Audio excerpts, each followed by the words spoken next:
مقالة كمي حادرة بيت صحفة رئيس ممحدارك اتوم نبيت صحفة بريزيدنت حيزم زوعة العطوات استغاث أصرون ميدياتات مسارة غيرنا حبريتات حاتيتنا لنا رئيس كتمات تقراي مقالة تمالي عطوات مسمولو أصوارم آتيهم نبيت صحفة رئيس ممحدار كمون ميدياتات تغوث أصرهم سعيبهم نبرتا عب كبيدوت ريهم علم هزب كتما مقالة نتي بعينو زرائيو بنو منك اسقاس عطوات تزاميدهم للخ انتهي تفطروا بزبل شعولتي وعلم حتو مهيان تغمات من بزبل قندما بأقبابو بزتمرحن استواددن من قدم مخانو استقلصلهم عطوات كبتي أصواراتهم تشكيمهم عميرهم نسيبيلان سقات زخون لكونتاتينات عزيبنا اتي من قسقاس كابترا حتو مهيان تغمات من العلم مخانو ابناي تمال زيننام زرزر شفانهم ناينام تግራይ ሆራይዘን ናብ ቤት ጽሕፈት ፕሬዝዳንት ከሙን ቴሌቪዥን ድምጻነ ዝርከቡ ፍልፍላታም ዝሓደረ ኩነታት ኣመልኪታም ሓበሬታታት ሓቲታላም እቶም ፍልፍላት ክልቲኦም ቢሮታት ከም ዝነገሩናም እቶም ትማል ሓሙስ ተቋጻጺሮምን ዝነበሩ ዕጡቃት ብዝተገበረ ምርዳ ክወጹ ተገይረሎ ይብሉ ትማሊ ኣብ ሰዓታት ኣጋግዘ ምክትል ፕሬዝዳንት ጊዜያዊ ምምሕዳር ከሙን ምክትል ዶክተር ደብረጽዮን ገብረሚካኤል ዝኾነም ኣቶ ኣማኒል ኣሰፋን ሓላፊ ቢሮ ሰላምን ጸጥታን ጀነራል ፍስሐ ኪዳኑ ነቶም ንቤት ጽሕፈት ፕሬዝዳንት ጊዜያዊ ምምሕዳርን ሚድያታትን ተቋጻጺሮም ሰራሕተኛት ካብ ዕዮም ክወጹ ዝገበሩን ንትእጓልን ስጋኣትን ምንቅስቃስ ሕብረተሰብ ኮይኖም ዝነበሩ ዕጡቃት ዕጥቆም ከርግፉ ብምግባር ኣብ ኣዳራሽ ርእሰ ምምሕዳር ኣዘራሪቦም መሎም እቶም ዕጡቃት መሃያና ኣይተኸፈለናን ናትና ኣርሚ መሃያ ዘይተኸፈለ ኣብ ኣጉላዕ እትርከብ ኣርሚ ግን ተኸፊልዎም ዝብሉ ሕቶ ተቕሪቦም እዮም ይብል ፍልፍል ሓበሬታና ካብ ቤት ጽሕፈት ፕሬዝዳንት ኣብቲ ኣኼባ ሕቶኦም መቕሪቦም ንክምለሰሎም ቃል ተኣቲሎም ዝበለ እቲ ፍልፍል ሓበሬታም ብምርዳእ ድማ ናብ መዋፍረኦም ንክምለሱ ተረዳድዮም ካብቲ ቀጽሪ ክወጹ ተገይሮም ኣለዉ ኢሉና ብቐንዱ ኣብ ትሕቲ ቁጽሪ እቶም ዕጡቃት ወዲቑ ዝነበረ ድምፂ ወያነ ካብቲ ማሊ ምስዮት ጀሚሩ ድማ ብፍሉይ ኣብ ትሕቲ ቁጽር ኣርሚ 22 ከም ዘሎም ካብቲ ቢሮ ፍልፍል ሓበሬታና ነጊሩና ኣርሚ 22 ማለት ብኮሎኔል ገብረስላሴ በላይ እትምራሕ ንከተማ መቐለ ዝተዋፍረት ምዃና ዝፍለጥ እዮም ካብቲ ማሊ ጀሚሩ ክሳብ ዜና ዝዋደድ ፕሬዝዳንት ጊዜያዊ ምምሕዳር ጀነራል ታደሰ ወረደም ናብ ቢሮኡ ከምዚ ኣተወ ኣረጋጊጽና ኣለና ምስፍኑ ምእታውቶም ዕጡቃት ናብ ከተማ መቐለ ብከቢድ ተቆጢዑ ከም ዝውዓለን ካብ TDF ዝበሃል ዕጡቅ ወጻ ድማ ብጀነራል ገብረ ዴላ ዝምራሕ ፖሊስ ኮሚሽን ቁልጡፍ ትእዛዝ ብምሃብ ፖላዊስ ክምደቡ ከም ዝገበረም እቲ ዝረኸብናዮ ሓበሬታ ይረድም ምስ ጥቕምን መሃያን ተዛሚዱ ዝሓልፉ ክልተ ዓመታት ሰላማዊ ሰልፊ ዕጡቃት እናተገብሩ ዝመጹ ኮይኖም እቲ ናይ ትማሊ ዝተኻየደ ናይ ዕጡቃት ስጉምቲም ፖለቲኮ ሚሊተሪ ስጉምቲ ምዃኖም ብዙሓት ይገልጸሎም ስምምዕነት ፕሪቶሪያ ፈሪስዩ ኣብ ዝብል ድምዳመ ከም ዝበጽሕ ዝግለጸሉ ህወሓት እቲ በቲ ስምምዕነት ዝፈረሰ መንግስትነት ህወሓት ንምምላስ ኣብ ፍሉይ ምንቅስቃስ ምዃኑ ዝግለጽ ዘሎ ነዚ ድማ እቶም ለሙቕነት ዝንጸባረቑ ዘለዉ ፖለቲካዊ ወፍርታትን ምንቅስቃሳትን ምዕዛብ ዝከኣል እዩ ይብሉም ወሃብ ትርኢቶም ባንክ ሒሳብ ቁጽሪ ደደቢትን ኣደዳይን ብመንግስቲ ፌደራል ተዓጽዩ ዝብል ሓሶት ተባሂሎም ላዕለዋይ ትካል ደደቢት ማይክሮ ፋይናንስ ሎም ምሕዳር 26 2018 ዓመተ ምህረት ጽሒፉ ኣብ ዘርግሖ ደብዳቤ ከም ዘመልክቶም ዝተኣገደ ሒሳብ ቁጽሪ ባንኪ የለን ኢሎም ብደደቢት ማይክሮ ፋይናንስ ተጻሒፉ ብማሕበራዊ ሚድያ ዝዘዋወሩ ዘሎ ደብዳቤም ሓቃዊ ናይ ትካል ምዃኑ ምርግጋጽ ተኻኢሎም ኣደዳይ ማይክሮ ፋይናንስ ውን ቁጽሪ ሒሳቡ ከም ዘይተኣገደም ካብ እሙናት ፍልፍላት ባንክ ንግዲ ኢትዮጵያ ዝረኸብኩ ሓበሬታ ይምልክት ክትብል ቴክቫህ ኢትዮጵያ ቤተሰብ መቐለ ጸብጺባ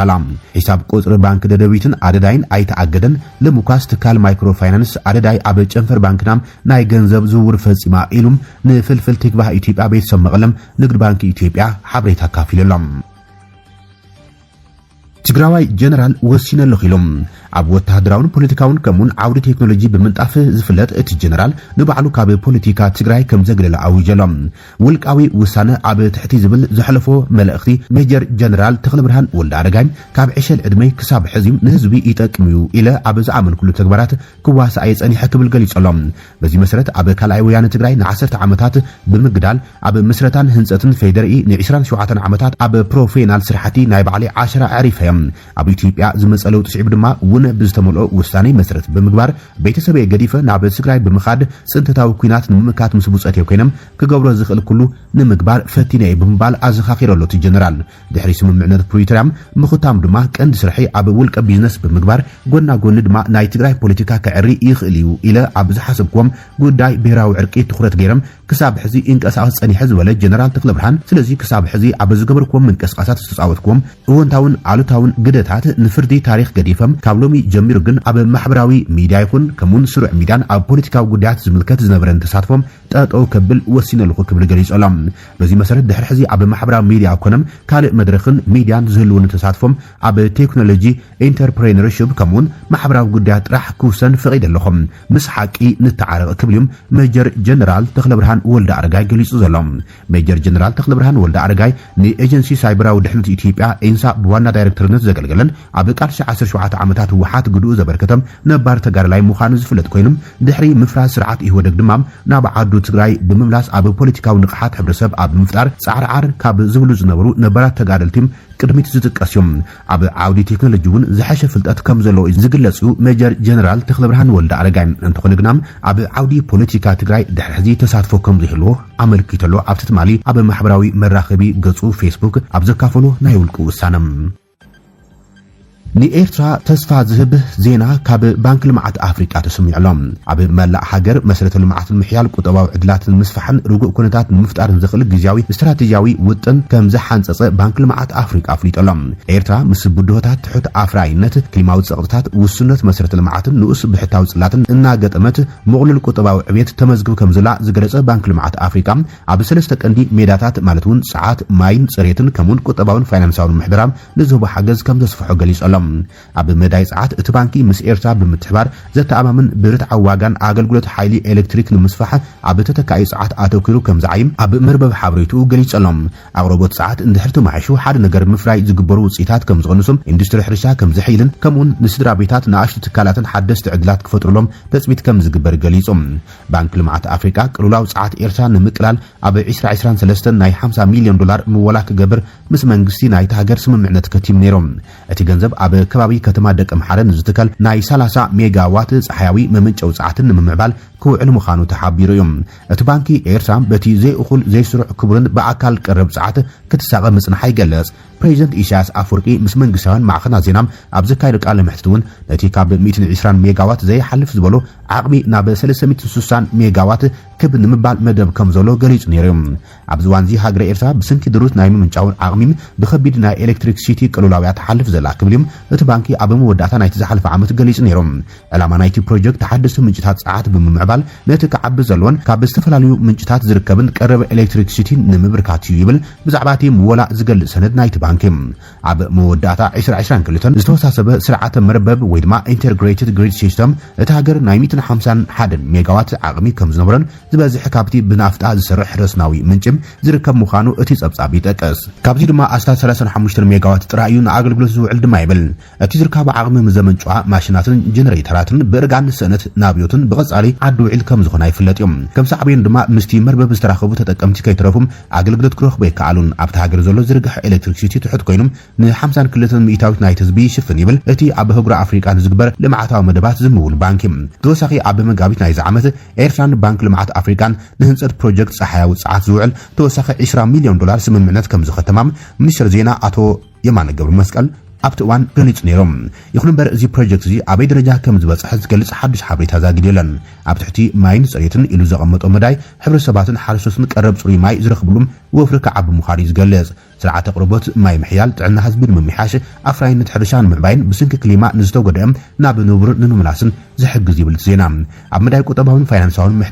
ምሕደራ ፋይናንስ መንግስቲ ንምዝማን ስርዓታት እቶ ውሽጢ ሃገር ምሕያልን ግልጽነት ምዕባይን ክሰርሓሉ ምዃኑ ዝገልጽ ሓያላት ፋይናንሳዊ ትካላት ወፍሪ ክስሕባን ንቁጠባዊ ንጥፈታት ዝያዳ ፍሉጥ ኣሃዋህቡ ክፈጥራን ተጽቢት ከም ዝግበረለን የብርህ ነዚ ዕማማት እዚ ንምትግባር 119.7 ሚልዮን ዶላር ሓገዝ ከም ምደበሉ ምዃኑ ሓቢሩ እዮም ዋና ሓላፊ ባንክ ልምዓት ኣፍሪቃ ኣብ ኤርትራ ኬኔት ኤውንያንጎም እዚ ስትራቴጂ ነቲ ባንክ ምስ ኤርትራ ዝገብሮ ዘሎ ቀጻሊ ሽርክነት ዘደልል እዮም ኣገደሲ መሰረተ ልምዓት ንምዕባይን ህዝብን ማሕበረሰባትን ዕድላት ንምፍጣርን ነቲ ናይ ጽባሕ ብልጽግና ኣብ ሎሚ ምዕያይ ከም ዘድሊ ገሊጹ ይብል ቢቢሲ ዘዋርዶ ዜና بخالد ዜና ድማ ካብ ርእሰ ከተማ ኣስመራ ዘይተለመደ ምዕባል ተሰሚዓሎም መንግስቲ ኤርትራ ዘይልሙድ ስጉምቲ ወሲደሎም በአቶ ኢሳያስ ኣፍወርቂ ዝምራሕ ምልካዊ ስርዓት እትምራሕ ዘላ ኤርትራ ንዝሓለፉ ልዕሊ 20 ዓመታት ዝተረኣየ ዘይተለመደ መንገዲ እስራት ካብ ጽኑዕ ማእሰርቲ ከም ዝፈትሐም ካብ ኣስመራ ዝወጽእ ዜና ምልክተሎም ኤርትራ 13 ድሕሪ 18 ዓመታት ጽኑዕ ማእሰርቲ ካብ ማይስዋ ተፈትሖም ተባሂሎም መንግስቲ ኤርትራ ን18 ዓመታት ኣብ ወተሃደራዊ ቤት ማእሰርቲ ማይስዋ ተኣሲሮም ጽኑሖም 13 ሰባት ከም ዝፈትሖም ተገሊጾሎም እዞም ነጋዶ ኣባላት ፖሊስን ሙያዊ ዝርከቦም እስራትን ትማሊ 4 ታሕሳስ 2025 ናብ ስድራ ቤቶም ተጸምቢሮም ተባሂሎም እዞም እስራት ንጉዳይ ክልተ ነጋዶ ስዒቡ ኣብ ልዕሊ ሓላፊ ውሽጣዊ ጸጥታ ኤርትራ ብርጋዴር ጀነራል ስምዖን ገብረ ድንግል ፈተነ ቅትለት ድሕሪ ምፍጻሙ ካብ ጥቅምቲ 2007 ንትሒዞም ኣብቲ ቤት ማእሰርቲ ዝጸንሑ ምዃኖም ሓደ ስሙ ክጥቀስ ዘይደልዮም ንሓያሎ ዓመታት ኣብ ማይስዋ ተኣሲሩ ዝነበረ ገሊጹ እዮም ምስቲ ጉዳይ ብዝተሓዘ ልዕሊ 30 ሰባት ዝግመቱ ተኣሲሮም ምንባሮም ከም ሃለቃ በርሀ በዓል ዓዲ ያዕቆብ ድሓር ዝዓረፈም ዝኣመሰሉ በብእዋኑ ክፍትሑ እንከሎም 20 ሰባት ግን ክሳብ ሕዚ ኣብ ትሕቲ ጽኑዕ ቀይዲ ከም ጽንሑ ወሲኹ ገሊጾም ኦሎምፒያዊ ተቀዳዳማይ ብሽክሌታ ዝነበረ ነጋዳይ ዘርአ ጋብር ገብረ ህይወት ፍሉጣት ነጋዶ ተስፋ ዓለም መንግስቲ ኣብ በኽሮ መብራህቱን ከምውን ክልተ የሕዋት ኢንጂነር ዳዊት ሃብተማርያምን ጆሜትር ማቴዎስ ሃብተማርያምን ይርከቦም ተወሳኺ 6 ኣባላት ፖሊስ ኤርትራ ሓላፊ ምክልኻል ገበን ዝነበረ ኮሎኔል ኣስመሮም ገብረወልዲም ሓላፊ ወንጀል ምርመራ ዝነበረ ኮሎኔል ጎይቶም ገብረስላሴ ወድ በኺት ሓላፊ ፋይናንስን ምምሕዳርን ዝነበረ ኮሎኔል ሰለሞን ብርሃንም ሓላፊ ምክትታል ወይ ድማ ሰርቪላንስ ዝነበረ መጀር ፈረዝጊ ሃብተዝጊም ሓላፊ ምክትታል እጸፋርስን ተማሳለ ጉዳያትን ዝነበረ ካፒቴን ተኪኤ ገብረ ህይወት ላዕለዎት መርመርቲ ሌተናል ኮሎኔል ኢሳያስ ዮሴፍን መጀር ተስፋልደት ኢያሱን ይርከቦም በዘይካዚኦም ኣባል ውሽጣዊ ጸጥታ ዝነበረ መጀር ጎይቶም ኣርኣያ ወይ ድማ ወዲ ቢኒም ካብቶም ወጽዮም ዘለዎም ምዃኑ እቲ ዝተረኸበ ሓበሬታ አመልኪቶሎም ኮሎኔል ጎይቶም ኣብ 2011 ምዝወጹ 5 ሰባት ለቂቑ እኳ እንትነበረም ድሕሪ ልዕሊ 3 ዓመታት ግን ዳግማይ ናብ እስር ቤት ተመሊሶም ምስኦም ተኣሲሩ ዝነበረም ኮሎኔል ገብረ ሚካኤል ገብረ ትንሳኤ ድማ ኣብቲ ቤት ማእሰርቲ እንከሎ ከም ዝሞተም እቲ ካብ ኣስመራ ዝወጽ ጸብጻብ የመልከት ካብቶም ኣብ ውሽጢ እቲ ቤት ማእሰርቲ ብጽኑዕ ተኣሲሮም ዘለዉ 7 ሰባት ግናም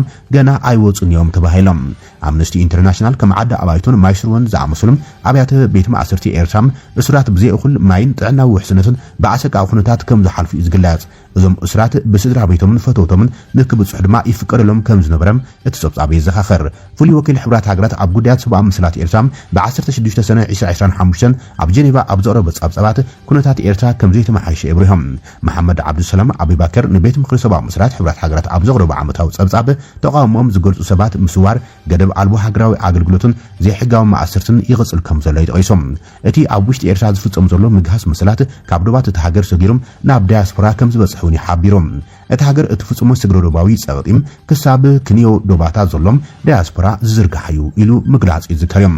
ኤርትራ ነዚ ኣብ ሰብኣዊ ምስላት ኣተኪሩ ምርማሪ ዘካይድ ወኪል ሕብራት ሃገራት ካብ ነዊሕ እዋን ኣትሒዛም ክትቃወሙ ያጸኒሓም እዞም ዝተፈትሑ 13 እስራት ኣብቲ ቤት ማእሰርቲ ኣብ ጸንሑለን 18 ዓመታት ዋላ ሓደ መዓልቲ ናብ ቤት ፍርዲ ቀሪቦም ከም ዘይፈልጥዩ እቲ ሓበሬታ ዘመልከት ገለ ካብኦም ሕማማት ሽኮር ልቢ ጸቕጢ ደም ናይ ዓይኒ ጸገምን ስንክልና ናይ ገድሊ ዝነበሮም ኮይኖም ብዙሕ ስቃይ ከም ዘሕለፉ ቢቢሲ ዘዘራረቡ ኣብ ኣውሮፓ እትርከብ መተኣስርቶም ነበር ሓቢራላ ብ1998 ኣቆጻጽራ ኣውሮፓያን ኩናት ኢትዮ ኤርትራ ድሕሪ ምሉዖም ናብ ሃገራዊ ኣገልግሎት ዘይከዱም ካብ ኣሃዱታቶም ዝተመለሱን ካልኦት ምግፋፍ ጀሚሮም ከም ሓደ ኣበይቶ ኣብ ዝኣመሰላ ቦታታት ዝነበረም ንትካላት ኮነ ካልእ መዓላታት ተባሂሉ ዝተሰርሐ ህንጻታት ብዝንጎታት ብምርቃዕን ከም ኣብያተ ማእሰርቲ ከገልግል ጀሚሮም እዚ ሓንቲ ካብ ዓድታት ደቂ ተሸም ዝኾነት ዓዲ ኣበይቶ ድማ ሕሉፍ ታሪኽ እናሃሰ ከም ቦታ ማእሰርቲ ኣብ መላእ ኤርትራ ክትፍለጥ ጀሚራ ድሕሪ ውዕል ኣልጀርስ ኣብ መንጎ ላዕለዎት ሓለፍቲ መንግስትን ህዝባዊ ግንባር ዲሞክራሲን ፍትሕን ምክፋል ኣውጋኒፎም 13 ካብኦም ኣብ 2001 ናብ ቤት ማእሰርቲ ተወሲዶም ንስዒቡ ግንባራት ብዞባ ስርሒታት ተተኪዮም ጀነራል ገብረ እግዚአብሔር ዓንደ ማርያም ውጭም ኣዛዚ ዞባ ስርሒት 5 ኮይኖም ኣብ ዞባ ማእከል ኣብ ዝነበረሉም ቤት ማእሰርቲ ዓዳ ኣበይቶም ብዝያዳ እናተፈልጠ ከም ዝመጸም እቲ ጸብጻብ ይዘኻኸር ሓደ ካብ ቀዳሞት ዋርድያታት ማይስሩዋ ዝነበሩም ንቢቢሲ ኣብ ዝሃበ ሓበሬታ ማይስሩዋ ኣብ ምፋርቅ 1999 ከም ዝጀመረ ይገልጽ ኣዛዚ ዞባ ስርሒት ክልተ ዝነበረ ጀነራል ፊሊጶስ ወልደ ዮሐንስ ካብ ባረንቱ ናብ ኣስመራ ምስተቀይረም እቶም ኣብያተ ማእሰርቲ ዝያዳ ከም ሰፍሑን ዝኸረሩን ወሲኹ ይገልጽ እዚ ኣዛዚም ድሕሪ ሓለቃ ስታፍ ሓይልታት ምክልኻል ኤርትራ ዋላ እኳ እንተኾነ እዞም ኣብያተ ማእሰርቲ ገናም ኣብ ትሕቲኡ ከም ዝርከቡ ምንጭታት ቢቢሲ ገሊጾምሎም እቲ 76 ብጽኑዕ ኮንክሪት ዝተሰርሐ ሸላታት ዘለዎ ወተሃደራዊ ቤት ማእሰርቲ ማይስሩዋ ኣብ ዝቐረበ ዓመታት 5 ዓበይቲ ሸላታት ከም ዝተወስኽዎን ልዕሊ 20 ዝኸውን ኮንቴነራት ከም ዘለዎን እቲ ሓበሬታ ወሲኹ ረዲአሎም ብዛዕባ እዞም ትማሊ ዝተፈትሑ መንግስቲ ኤርትራ ዛጊድ ብወግዒ ዝዘርግሖ ዜና የለን እዮም